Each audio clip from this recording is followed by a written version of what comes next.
Hi everyone, আজকে রান্না করব আস্ত মুরগি। আমি আস্ত মুরগিটা প্রথমে ধুয়ে পরিষ্কার করে নিয়েছি। এখন একটি ছুরির সাহায্যে ভালোভাবে কেটে কেটে নেব। মুরগিটা ভালো করে কেটে নিয়েছি যাতে করে মশলাটা ভেতরে ঢুকে যায়। এখন আমি মশলাটা রেডি করে নেব। প্রথমে একটি পাত্রে আমি 2 চামচের মতো পেঁয়াজ বাটা, 2 চামচ রসুন বাটা আর 1 চা চামচ আদা বাটা,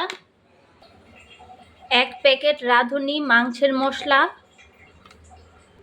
আধা চামচ হলুদের গুঁড়া, আধা চামচ মরিচের গুঁড়া, 1 চা চামচ জিরা আর ধনিয়া গুঁড়া, স্বাদ মতো লবণ, 2 চামচের মতো রাঁধুনি বারবিকিউ মশলা, আধা কাপের মতো ফ্যাটানো টক দই, 1 চামচ সয়া সস, 2 চামচের মতো বারবিকিউ সস, ফ্রোজেন করা টমেটো বাটা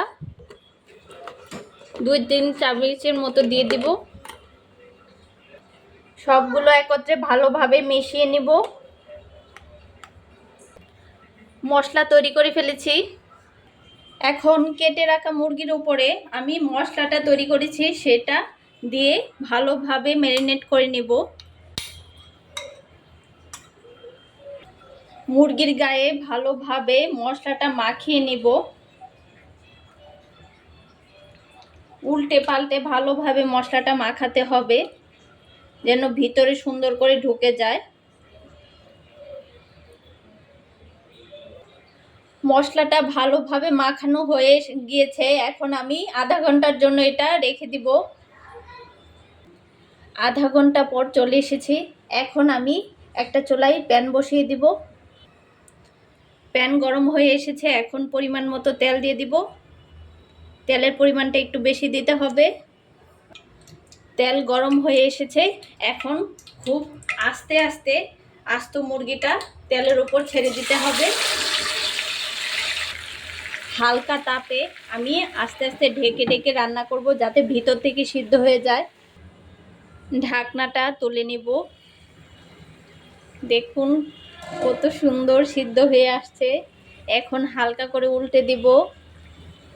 খুব সাবধানে উল্টাতে হবে যেন তেল ছিটে না আসে।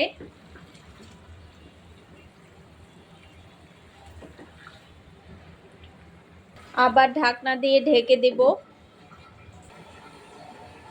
ঢাকনাটা তুলে নেব। আবার আস্তে করে উল্টে নিব। এভাবে উল্টে পাল্টে ভালোভাবে ভেজে নিব।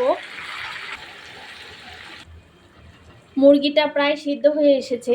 এই অবস্থায় আমি ম্যারিনেট করা যে মশলাটা নিচে ছিল সেটা এখন দিয়ে দিব। ভালোভাবে মুরগির সাথে কষিয়ে নিব।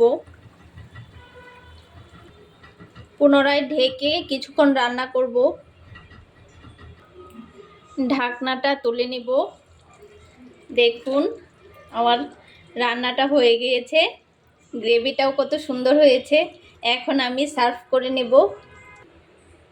আমার আস্ত মুরগি রান্না হয়ে গিয়েছে। খেতে এত বেশি সুস্বাদু হয় যে যারা একবার না খাবে তারা বলতে পারবে না।